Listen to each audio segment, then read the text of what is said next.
G'day, Steeler Nation. Welcome back to Pittsburgh Steelers Syndicate. By the end of the week, I promise you one of two things, or possibly two things. I promise you one of two things. One, you're going to get sick of seeing this. Bills beat the Patriots, Jets beat the Dolphins, or Steelers beat the Browns. Or two, these things happen and the Steelers make the playoffs. Do you know why we have a chance? It's because in week 17, these things happened. Yesterday, the Seahawks took care of the Jets. And I said that word funny. Seahawks, playoffs. I'm in a weird mood. The Seahawks beat the Jets, right? They owned them. Now we need the Jets' help. The Patriots beat the Dolphins. And the Pittsburgh Steelers beat the Ravens. So that all happened. Those three things happened. So this week, you'll be seeing this image a lot. And while it sits here, and we can look at it, let's talk about the game. Yesterday, Sunday Night Football, Steelers versus Ravens, was a crazy, beyond crazy game. I thought it couldn't get any more wild than Steelers versus Raiders, the game for Franco. And the Pittsburgh Steelers go out there and rush for near 200 yards. Kenny Pickett shows why he's a number one round pick. And we're going to talk about a little bit about today, Kenny Pickett. There's a lot of heat on Kenny Pickett. There's a lot of heat on Mike Tomlin, of course. There's a lot of heat on Matt Canada, which I think is warranted. But this game yesterday was insane. Things were working in the first quarter. Bit of a stale second quarter here and there, third quarter. You know, a few 3-and-outs. We could move the football down the field. Boswell was missing field goals. That's been a bit of a problem this year, right? But at the end of everything, the Steelers got the W, and that's all that matters. And the reason why it matters is because Week 18, yet again, is going to have some Pittsburgh Steelers football that's meaningful. I believe fully as we go through this week, the Steelers can beat the Browns. I think they're a very beatable team. I think the Browns have a good rushing attack. But I think the quarterback at helm, Deshaun Watson, is not a good quarterback this year and possibly not a good quarterback, maybe for the rest of his time. He just seems very off. But he hasn't played much football. And yesterday, the Steelers came out there. They were down by a few, down by a touchdown. And that last drive, yet again, Kenny proved why he's number one. Now, this is crazy to me, but a lot of fans, a lot of analysts, a lot of guys around the league, a lot of fans who don't even watch the team, watch other teams, are saying Kenny Pickett isn't the guy. Kenny Pickett's got small hands. He can't play in the cold. Can't throw the ball deep. Can't find the middle of the field. And Kenny Pickett is slowly proving all these people wrong. All of them. And it's good to see. It really is good to see. Now, it is really hard as a rookie to have a chance for the playoffs, right? I've listed this a few times. But for people who haven't heard this, I found this article, right, from August 31, 2021. And it talks about how rookies, how hard it is for them to go win a playoff game, right? And it also showcases first-round rookie quarterbacks, their record since 2013. So it's still very, very relevant, right? And I'm going to name about 10 or 12 players with their first-round rookie records since 2013. And these guys didn't go to the playoffs. And Kenny Pickett is one game away with a little bit of help to go to the playoffs. So this means a lot. Joe Burrow in his first year, or they're all first years. Joe Burrow, 2-7-1. Justin Herbert, 6-9. Kyler Murray, 5-10-1. Daniel Jones, 3-9. Baker Mayfield, 6-7. Sam Darnold, 4-9.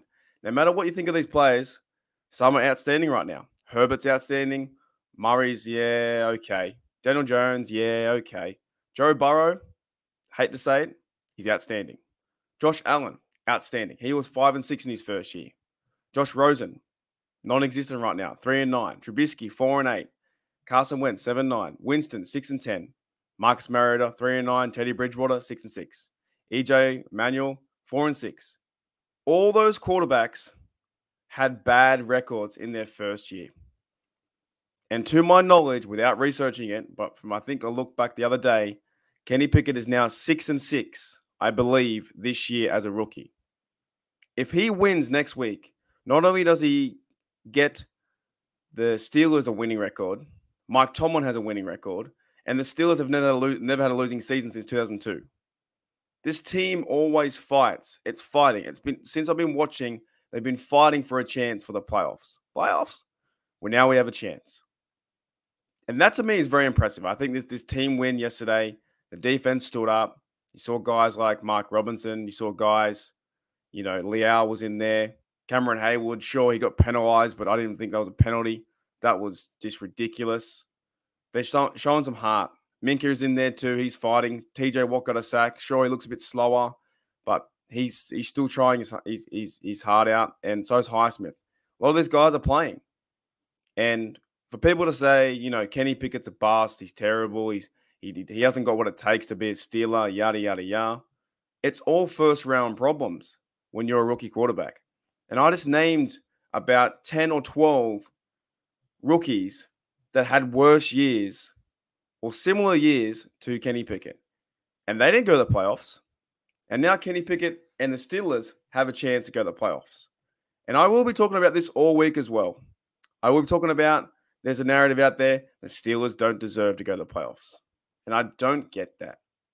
I legit do not understand how a team fighting their way from the bye, going 6-2, does not deserve to go to the playoffs. Right? I had one of those Facebook messages or Facebook back and forth arguments with someone who has no idea about the NFL.